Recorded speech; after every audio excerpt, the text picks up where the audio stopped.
I am going to address both religion and education as per the title of the panel, and I think I'm going to follow suit in more subtle terms on the theme of legal pluralism, because that is what I do. However, with relation to the topic that we are addressing in this conference, thank you, non-territorial autonomy, I am going to argue that non-territorial autonomy actually exists de facto, maybe not de jure, especially in an area like education. And in fact, it's probably worth observing how NTAO operates on the ground in order for us to be able to theorize on the topic.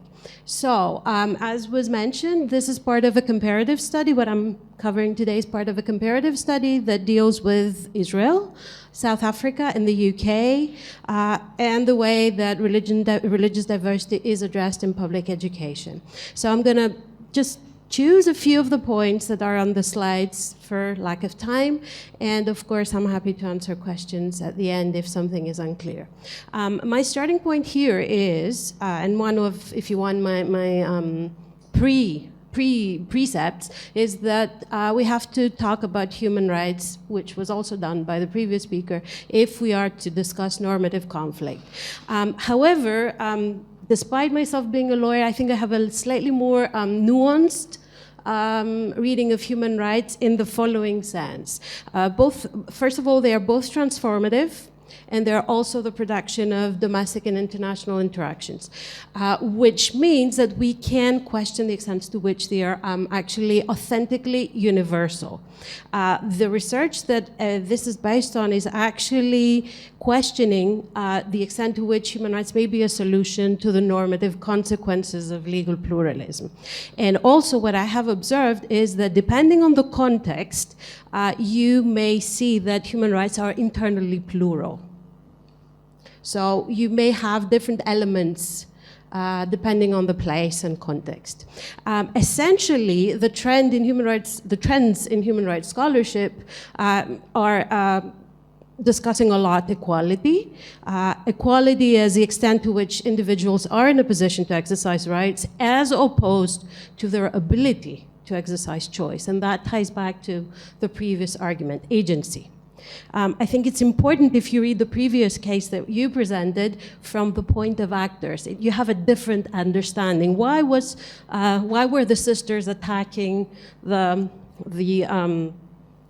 wife? Was it a question of Islamic law, so belief, or was it a question of interest? And then law becomes a social phenomenon, and then you have a completely different understanding. The same happens in Israel, where these cases are massive. Divorce, property, and all of that, and you see how women, with the help of NGOs, play the state and the muftis or the qadis there in the quest for the right decision for them. Anyway, so the second point that I wanted to make here in terms of trends is that the state is not neutral. Clearly not neutral. And the fact that it abides to human rights, if we're talking about a perfect liberal democratic state, is not in itself a sign of neutrality, because autonomy and individualism are value commitments. And you only have to look eastwards in Asia or Africa, southwards, to understand what that means. And I think that was covered by one of the speakers yesterday. The important question, and I think I overlap with what was already said here, is when should the state intervene, to defend its values or to defend plurality? Because that's I think what the biggest dilemma that states are facing, including in education. And then if you want to be a good lawyer, to my understanding, you have to take also other factors within education, but also beyond: poor health, poverty, lack of education, because that affects the way that people exercise rights. So in a sense, legal systems very often end up being tools of enforcement of social stratification. So keeping the people the way they are, not allowing them to surface. The other important thing that is happening when we talk about human rights in general, but also legal pluralism as such, is that you have, since the 90s, an acknowledgement that international human rights is fragmented. It's fragmented because you have new actors coming into the scene, new norms, new subfields. So it is partial, and legal pluralism intensifies that fragmentation. So the crucial question that I had to deal with is what happens when human rights conflict among themselves. How do we approach equality when it conflicts with religious freedom and education at the same time? Because that's very possible and very likely. Which one prevails? And you don't even have to have, a formally legal pluralist legal framework for this to happen. For me, the most important, and I go back to my agency argument, is here: how do individuals and groups actually experience rights? How do they use them? How do they understand them? How do they access them or not? Because it's both a story of affirmation, but also a question of denial. So the institutions, in my reading of things, schools, for most particularly for me, and teachers, are super important because they make and unmake the law, I argue.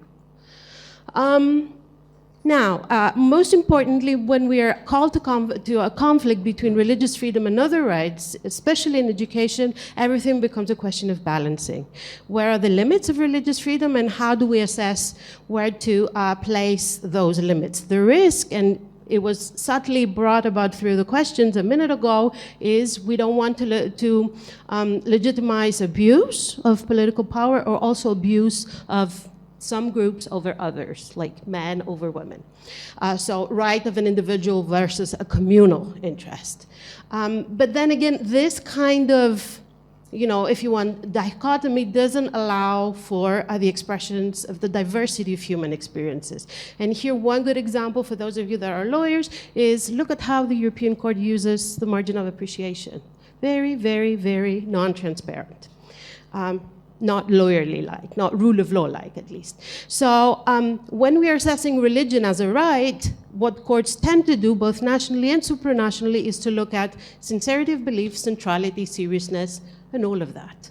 Very subjective, I would say. Having said that, I do not argue that not all religious claims, including in education, should be accommodated. I talked to you about balancing, and I also will skip the part where there is, a clear risk of religious radicalization if you go full way into, a communitarian approach of religious identity.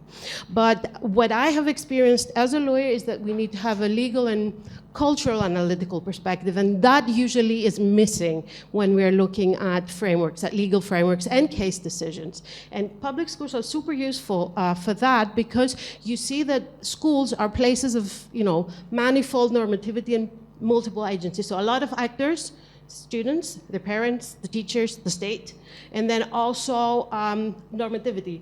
Our classrooms are becoming more and more diverse, and that brings a lot of questions. Should I wear this? Should I eat that? Should the school canteen allow me for this? Who teaches religious instruction, or well, it's not called instruction, religious education, and to whom, and who opts out? These are the kinds of issues. So equality becomes here a normative discourse to, at least in my use of it, to capture how religious identity evolves. Now, the right to freedom of religion, I don't think I need to spend a lot of time. I only reproduce one point here, religion resists definition in legal terms. Why? Because it's pre-modern, primitive, backward, and probably in contradiction to human rights. I do not agree with that. I think that a useful frame would be to see religion as a right, as unbounded, contested, and connected to power. So even as lawyers, I think we should account for power and how that influences contents of rights.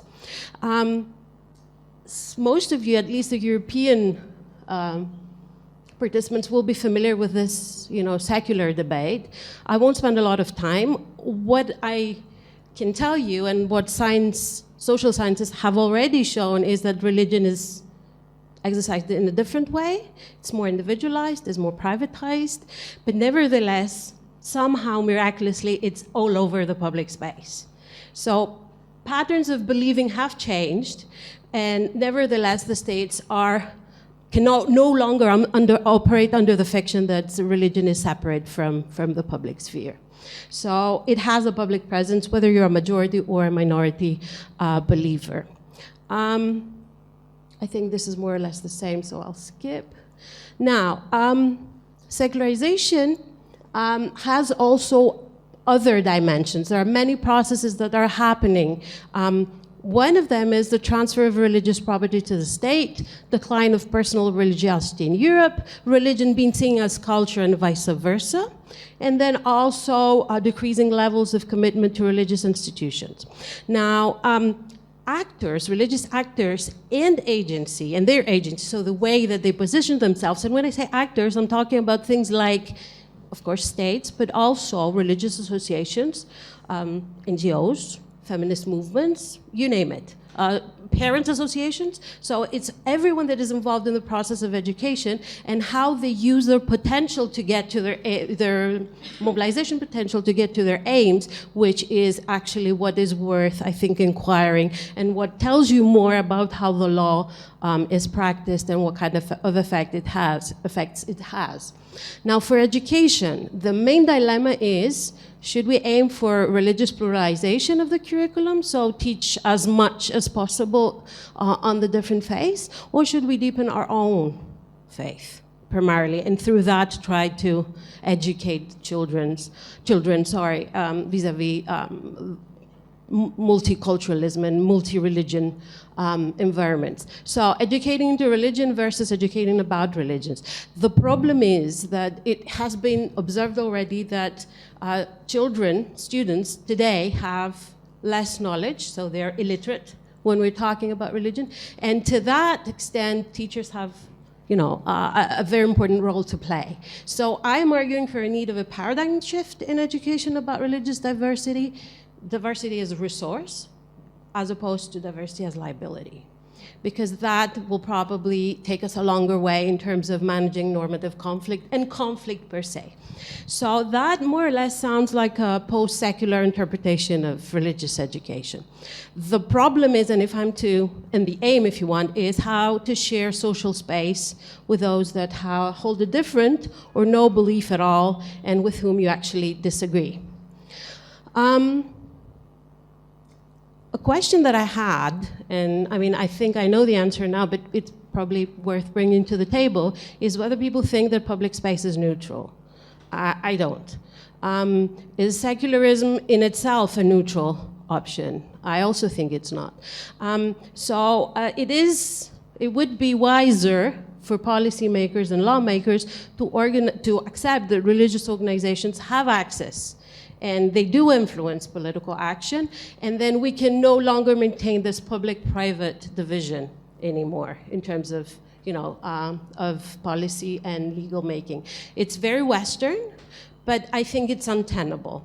Why? Because our societies are religiously diverse, and for some groups, this public-private division does not work. And I have an example of Sunni Muslims. You're a good Muslim, both in private and in public, and those two are not disconnected. There has to be coherence. And that goes for other faiths too, by the way. So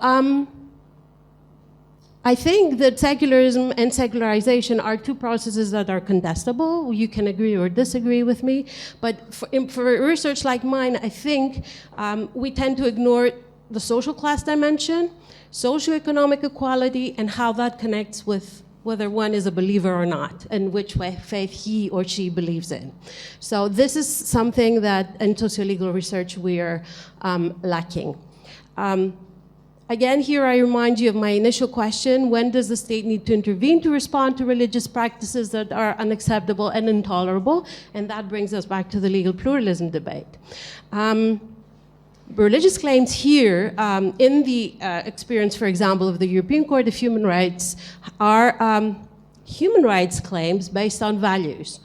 So the consequence here is that very often, and I think, I don't know whether you agree with me, yes, I'll finish, whether you agree with me, but I think that all the case law of the European Court of Human Rights on Muslims has a very pronounced notion of what is politically correct. It's not what is legal. It's not whether it's ethical or moral, but it's more what is politically correct in a context like Europe. To conclude, very selective from the 3 or 4 slides that follow. The question of religion and education is gaining in importance. How religion is taught depends on how it is perceived in the imagination of the nation, and that's perfectly valid for Greece, I think. And also, of course, on the constitutional arrangements. But we should not forget that schools are playgrounds of intercultural activity, where we can no longer argue on arguments of social cohesion in the way that courts understand social cohesion. What we're missing is the interaction to prevent normative and social conflict. And as a penultimate point, one of the biggest trends in education in Europe is the growth of autonomous religious education, faith schools. Faith schools are private, they are businesses, they work in conditions of very common conflict with public opinion, and law should start thinking about them, especially if you're arguing in the terms of common citizenship. Now, my counter-proposal is reflective pluralism, a reflective pluralism approach where 3 things happen. Our opinions, where we accept that 3 things happen. Our opinions are shaped by our beliefs. Our beliefs are not inherently superior to those of others, and we are in principle willing to accept a compromise. So if I would argue for a paradigm shift in education from a public policy and governance, diversity governance perspective, I would go for that. Thank you very much. One of the interesting questions is, yes, whether to study education into religion or education about religion.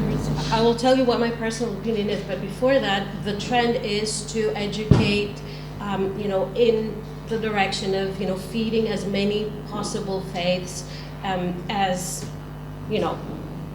imaginable in the context of the specific country, so the faiths that are most relevant. The problem is that, the other model exists, and I'm thinking of Greece, but I also am thinking of Poland. Poland has a very special arrangement, which resonates a bit what we do in Greece. So it's that approach. It's connected to this imagination of the state. My personal opinion is that even if you go for the multi-faith model, they tried this in the UK, for example, you have to be extra careful how you go about it, because there are different layers at it. The fact, for example, that you learn to celebrate festivals and visit temples and churches and whatever is not enough to prepare you ultimately to be a tolerant citizen, right? So for me, it's more complicated than that. I would opt for the multi-faith approach. However, even with that, you have to be, you have to design it in a way that makes sense for your context. And also the fact that a lot of communities, are now transnational. We have not fully explored that scientifically, that element, the way that communities speak across internet and across borders.